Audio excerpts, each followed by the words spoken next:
Hello everyone, welcome to my channel. Please subscribe and keep watching more details. Golden Bachelorette Joan Vassos had to relearn love.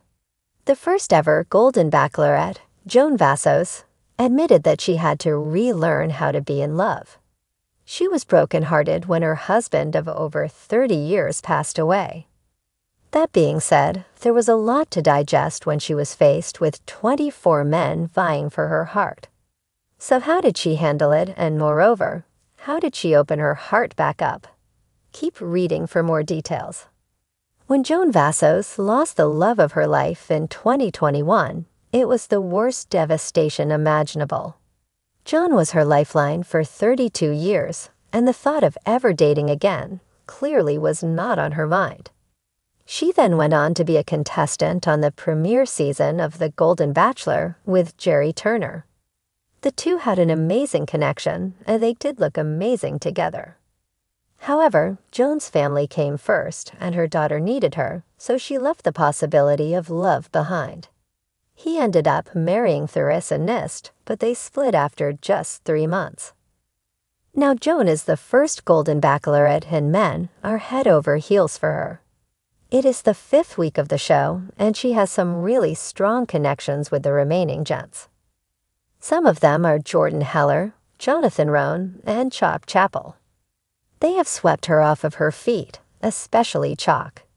This has been hard for Joan as she still has John on her mind, but as she told us weekly, she had to relearn how to fall in love. After you're in a relationship for so many years, you always assume you are loved, and you love back.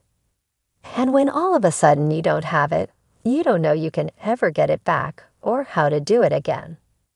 It was not easy, and that was where the show's psychiatrist came in handy. Joan Vassos did not shy away from getting help to deal with her emotions regarding her late husband. Admittedly, she felt like she was being unfaithful. Many times, she thought she was ready to go all in, and then she found herself holding back. I said, I don't know if I can keep doing this. I don't know if I can get past this feeling that I have. They said, imagine you have 2 balloons in your hand. One is John, and one is this other person. You don't have to let go of John to hold on to this other person. So John could still be part of my life, even if I had somebody else. Joan Vassos genuinely liked all of the men that came onto the show. Therefore, every rose ceremony, she wanted to leave the series. It broke her to have to hurt anyone, but many of the men have said that the friendships they made in the mansion have made it well worth it. As for what she was looking for, the Golden Bachelorette needed a fixer. That was what John was, and she saw that in Chalk Chapel.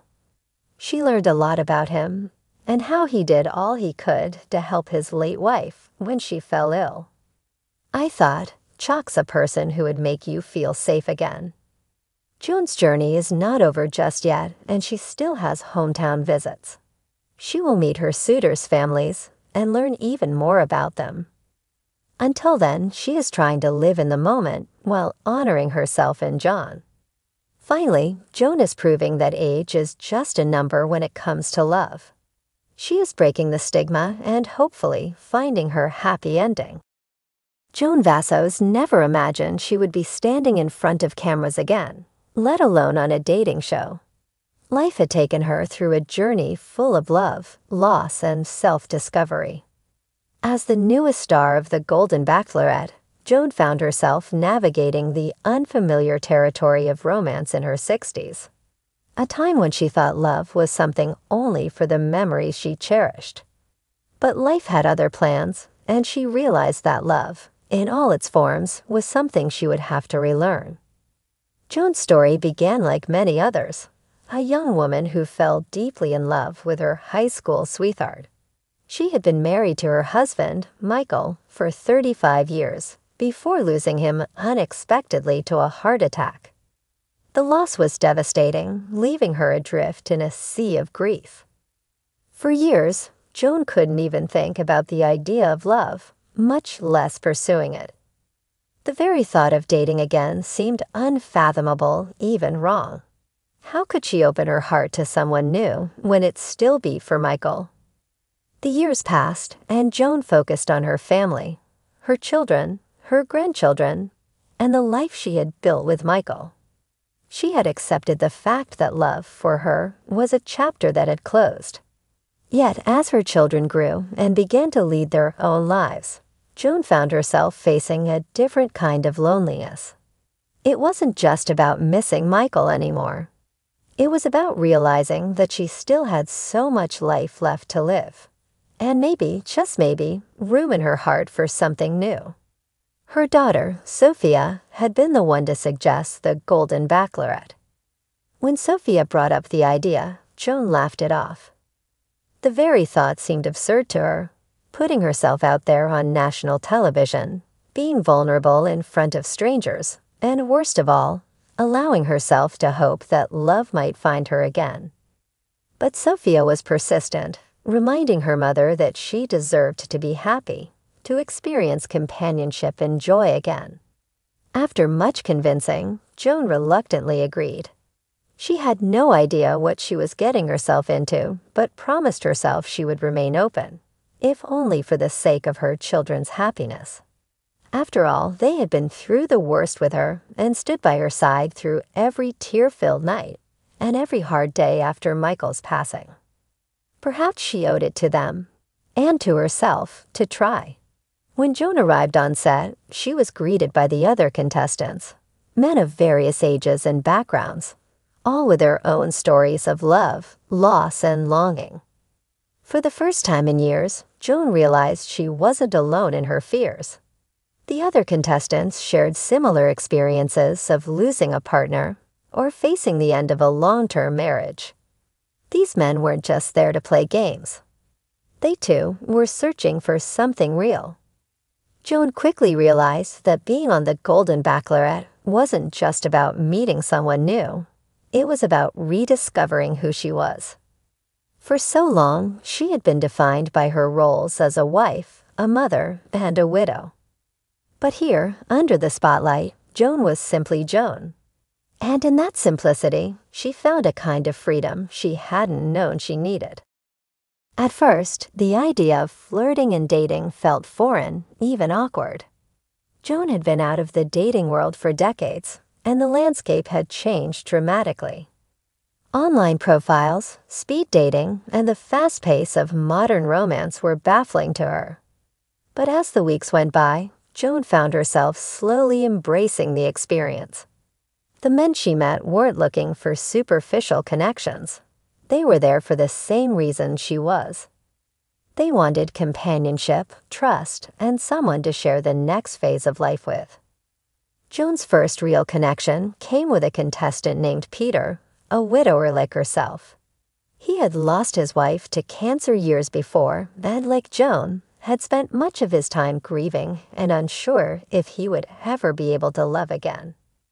The two bonded over shared memories of their spouses, but rather than dwelling in the past, they found comfort in each other's company. Peter understood Joan's hesitation, her fear of moving forward, because he felt the same way. Their dates were filled with long conversations, laughter, and a gentle ease that surprised Joan.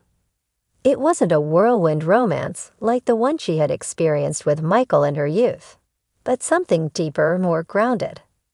Peter didn't rush her, didn't push for more than she was ready to give. He simply enjoyed her presence, and for the first time in years, Joan felt seen, not as a widow, not as someone to be pitied, but as a woman with a future still ahead of her. As Joan continued through the competition, she grew closer to Peter, but also formed meaningful friendships with the other contestants. The experience reminded her that love isn't just romantic. It's found in connection, in shared experiences, and in the courage to open up to others. She had always associated love with the grand, sweeping gestures of her youth. But here she was learning that love could also be found in quiet moments of understanding and support. By the time the final rose ceremony approached, Joan felt like a different woman than the one who had entered the show. She had learned that loving again didn't mean betraying Michael's memory. It meant honoring it by continuing to live fully. Michael would always be a part of her heart, but that didn't mean there wasn't room for someone else. The process had been about much more than finding a new partner. It had been about rediscovering her own capacity to love.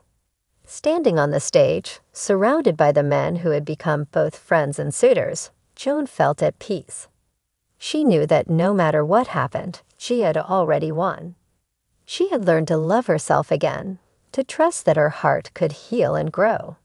Whether or not she ended up with Peter or someone else, or no one at all, Joan was walking away with something far more valuable, a renewed belief in the power of love at any age. In the end, Joan Vassos didn't just relearn how to love someone new.